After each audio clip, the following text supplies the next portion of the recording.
Right now, we're going to cover the other big story that we've been following throughout this hour. That is the oil market and gasoline futures. As we mentioned at the top of Power Lunch, the energy sector sharply lower today. Sharon Epperson is at the NYMEX with the latest on what is a still developing story. Sharon. Well, Sue, we're looking at oil prices right now near the lows of the session, below $100 a barrel. In fact, we're trading very close to being below $99 a barrel, a $5 slide in NYMEX crude oil and Brent crude prices below $113. But the real story is what has happened to gasoline. Gasoline futures are down more than 25 cents right now, and trading was actually halted a little over an hour ago in energy futures because gasoline had reached a limit down position. Now the CME Group has raised those price limits to 50 cents.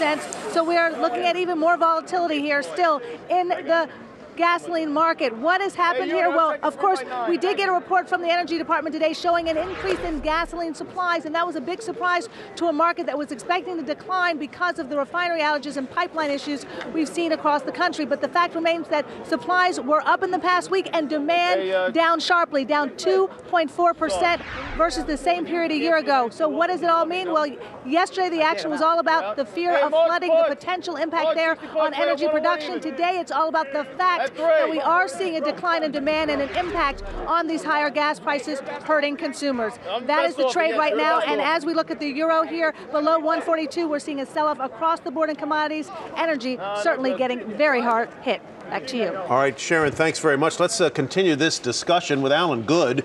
He's senior oil and gas equity analyst with Morningstar. Alan, welcome. Good to see you. What's going on here? I think it's just a concern today, like Sharon mentioned, that the build in the inventories versus a potential draw.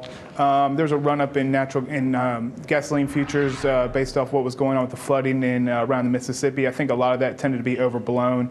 But I think once you get past this, if you look, we're basically, with gasoline inventories, at the bottom end of the average range for this time of year, which stands in sharp contrast to where we were last year. So while I think we may see some of these daily volatility, the long term, at least going into the summer, we're low on gasoline inventories, and that should support prices and margins for refiners. So while the gasoline inventories were higher than expected, they were not exactly full, right? No, not at all. I mean, if you look at this time last year, we were well above sort of the 5-year average range for this time of the year. If you look today, we're at the bottom end of that range. So that stands in sharp contrast year over year. I mean, there is some concern that the consumer's not going to be willing to accept this $4 gas price as we move into the summer driving season. But I think actually this pullback in oil could actually help out refiners and gasoline inventories as well, given that if the consumer sees less than $4 as they begin to plan for their trips, they may end up actually taking these trips as opposed to staying at home when the gasoline's above $4. What do you think the equilibrium or natural price for oil would be, given supply and demand right now, if we could sweat out the sort of risk premium from the Middle East? Obviously, that's an impossibility, but tell me what you think. You know, that's really difficult to tell. I mean, I think I've seen a lot of estimates saying risk premium of $10 to $15 with Libya. But if you look even before what happened with Libya and some of the other Middle Eastern events early this year, we were rising with oil price last fall. Even at the end of the third quarter of last year, we were essentially at the same demand level that we were in 2008, and that was without a recovery in U.S. demand. So we have. Go ahead. In the areas you cover, I want to get to some investing ideas from you. In the areas you cover, what would your two top recommendations be right now?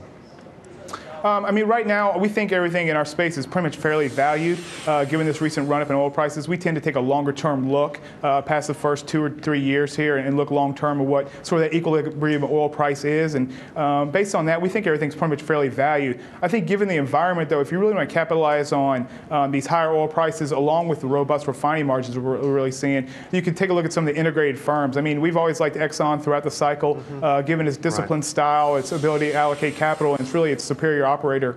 And so we think they're trading at a big discount to our fair value. We have to leave it there. Alan, thank you very much. Alan Good of Morningstar. We appreciate it.